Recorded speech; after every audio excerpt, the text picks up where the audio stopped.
Hi, everybody. This is Dr. John Pitts from the Centennial Schultz Clinic, continuing our series talking about athletic performance and recovery. So today I'd like to talk about cold and heat therapy. So cryotherapy and heat therapy or infrared heat therapy.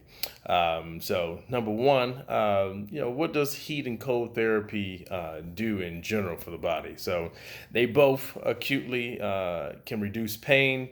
They both can decrease muscle spasms.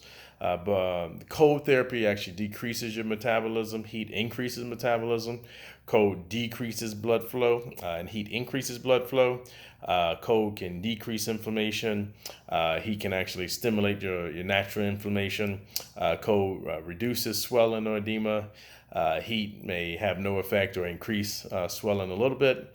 And cold decreases extensibility of the tissues, meaning making it more restricted or less flexible, whereas heat can make it more flexible. Okay, so as far as how does this aid in recovery whatsoever, based on the evidence, cryotherapy or cold therapy, like an ice bath or whole body therapy, can make you feel good while as soon as you finish it, because you feel this euphoric feeling. But there's no studies that say that this provides any long-term healing or benefit. Some specific ice into a body part area, like your picture and you ice your shoulder, can help reduce delayed onset muscle soreness for up to 72 hours. So that's a plus. But cold therapy does have some negatives or some risk. Of course, the risk of applying it too long and getting frostbite or some cold injury. It can actually decrease your body's ability to heal by decreasing blood flow and that first step of natural inflammation that occurs when you're trying to heal things up. So it may inhibit healing. So that's kind of a drawback. So as far as ice is concerned, we treat a lot of patients with injuries. And we don't really want them icing immediately after injury. We want the body to go through that natural healing process. So we don't want ice to hinder blood flow, that natural inflammation, or risk that cascade. Now, if you don't have any injuries and you just have a sore muscle body area, then icing for maybe just a few minutes can maybe help reduce soreness, which would be a good thing. Those ice baths, if they make you feel good for a few minutes, is fine, but you just got to be careful not to stay in it too long. Okay, so moving on to the next topic. What about infrared heat specifically? Because that's a big topic nowadays, or infrared sauna. Okay, so these type of modalities use what's called far infrared heat, which is on a higher wavelength of the light spectrum. And so basically the light can penetrate a little bit deeper into the skin. So it can get underneath the skin into the fat and muscles and nervous systems. So maybe that provides some more benefit rather than just a superficial heat impact that just heats up your skin and can give you a risk for burning.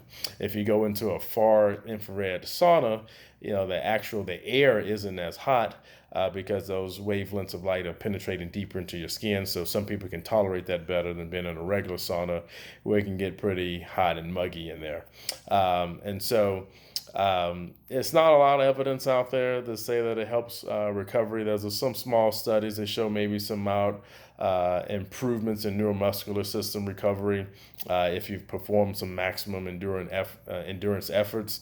There was some evidence that the sauna could help blood pressure, some pain, chronic fatigue, exercise tolerance, and oxidative stress. So it was a positive, even though they weren't necessarily great studies. And so here at the Centennial Schultz Clinic, we often recommend infrared heating pads after procedure because we know that deeper penetrating heat can increase blood flow, maybe increase metabolism, maybe have some positive effects on the healing cascade.